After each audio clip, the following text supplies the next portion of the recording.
Alright, so welcome back everyone. So today we have a real treat. We're going to be working on this USA made Cannondale. So if you don't know, Cannondale was about the cutting edge of aluminum frame design for bicycles, and they were building them over there in Bedford, PA until about the recession era.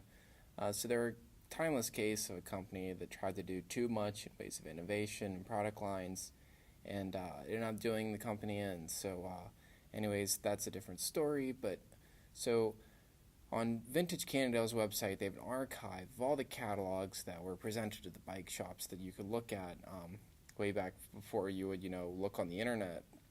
And in 2003 is what we have here, the Comfort 400. And a friend of mine bought one of these then, and he said he hasn't had a tune-up for it just about since new. So we're going to take a look at it and see what we can do. So let's get to it.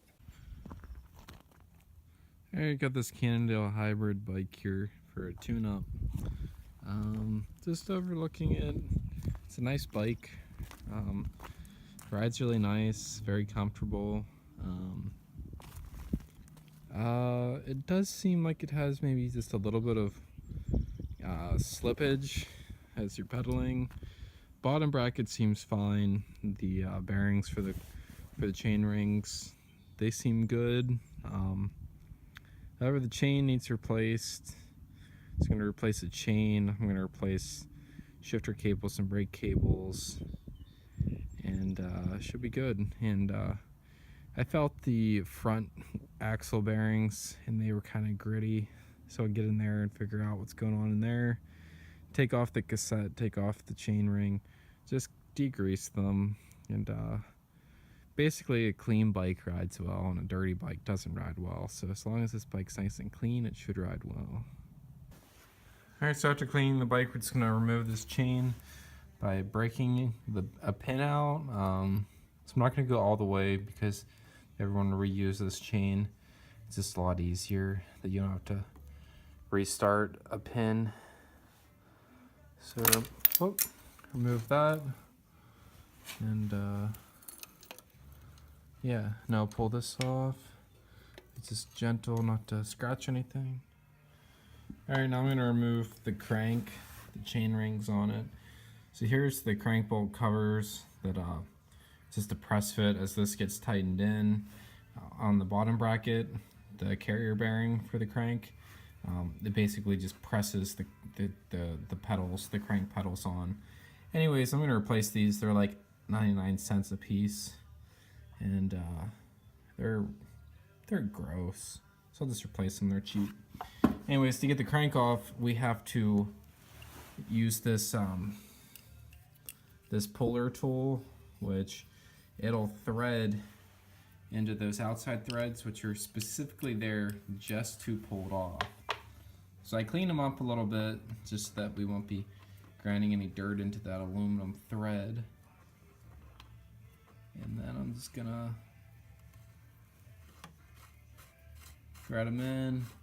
Now be sure that they're clean and they go in nice and smooth, because I have gone lazy before and tried to just use only a couple threads and almost pulled them out, and it was bad.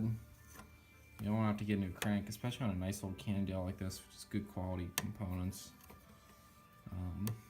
This is, I think, Shimano, I don't know the group set name, but anyway, so now we're just going to pull this out. So once it gets tight, I'm going to get this. I'll come back to you guys.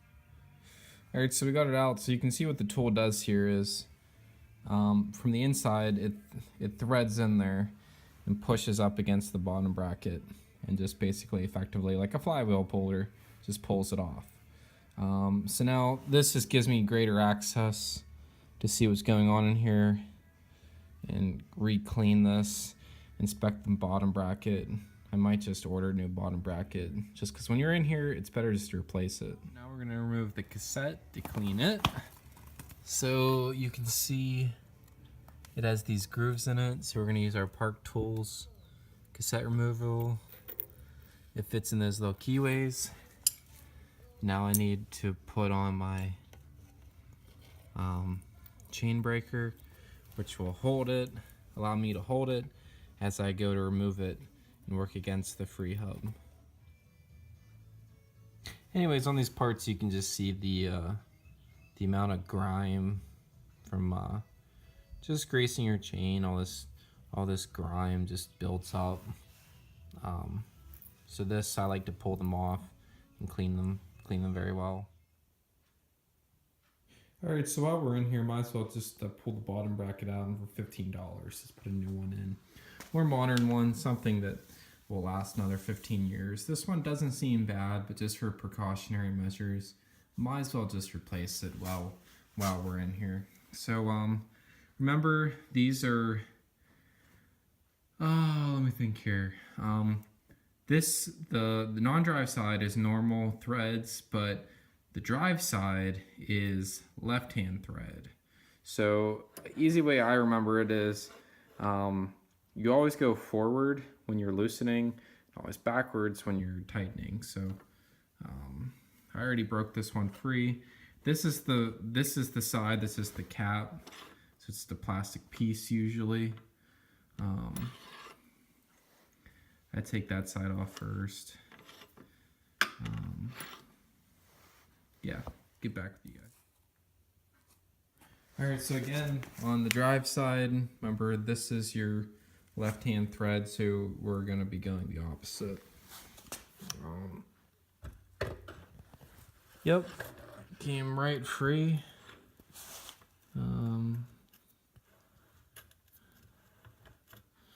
Remove my breaker bar. Just go by feel now. I like to hold the back side so the threads don't get damaged as I'm pulling it out. Okay. So here's the bottom bracket. So this just bolts into your bottom bracket shelf, the frame. And there's that cap piece that goes on the other side that holds it stable. So this piece just goes on like that, and then your cranks go on here. They spin on that. That's called a square taper. Anyway, so these things generally last an incredibly long time. I have seen them develop a huge amount of play. That's why I just figured, why not just replace them? They're pretty cheap. This is an old square taper style. But anyways, the way you order these is there's two different measurements. There's the measurement here, the distance between your square tapers, so your ends. So if you have a triple crank, you're gonna need more room to clear the 3 rings for your chain stays. Now it can be closer in if it's only got 2 chain rings or it's a single. And the other measurement is your bottom bracket shell width, which is this. So that's on this bike 68. I think the only other really common measurement is 73, which some hybrid bikes have. So this one, it says right here, 68 mil bottom bracket shell, and then from end of the spindle to the other end, it's 110 millimeters. So we need to order a new one, 68 and 110. You can measure it from here, and then just measure the bottom bracket shell on the bike to get those measurements. Fortunately, this one says it. Oh yeah, and look, this was actually cracked before I pulled it apart. It was actually, this plastic piece developed a crack. So, I mean, it's been in there since, I think he said 2001, so why not replace it? Okay, so got the new bottom bracket, just putting it in. Remember, on the drive side, it is a left-handed thread.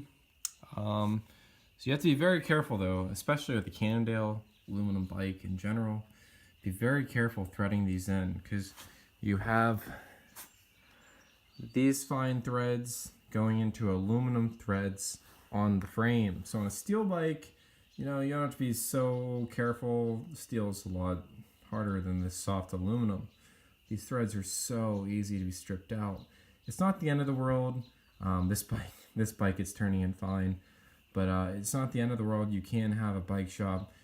They have the right tap and die sets in which they can just clean up the threads, just if you mess up. But what I like to do to make sure it goes in straight is on the back side, I'll hold the spindle in. First I put this piece on the back side so that this lip, when you slide the actual cartridge in, this lip has something to center it on, so it's not going to be going in crooked.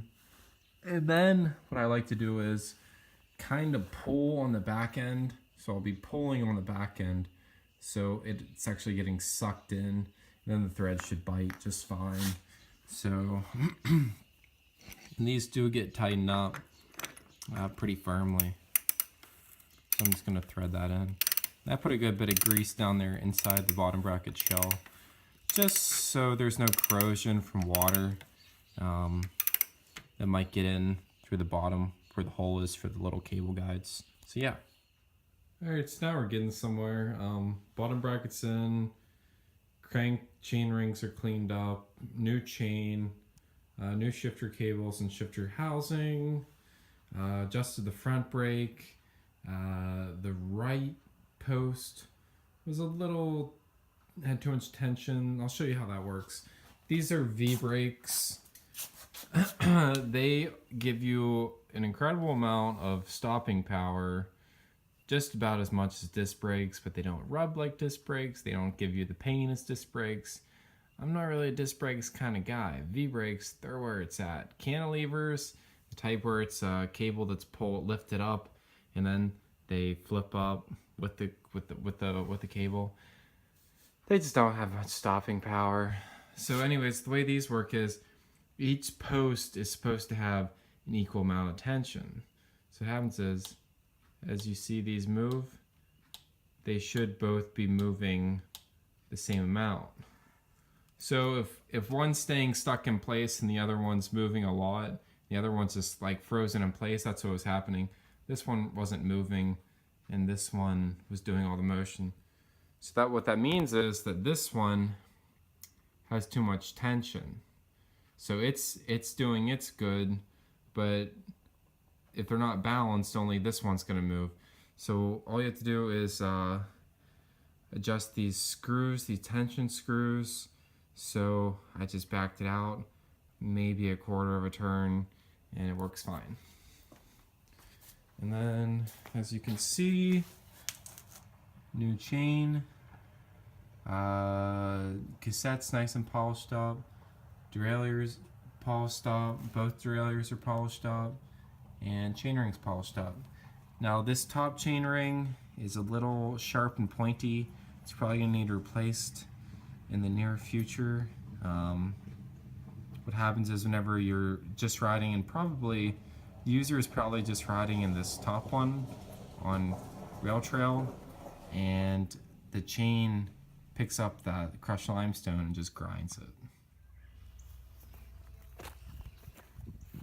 Alright, and the bike's complete. I ended up pulling the back wheel back off and re-greasing the back axle. It was pretty gritty too. One of the cones actually has a little scuff mark.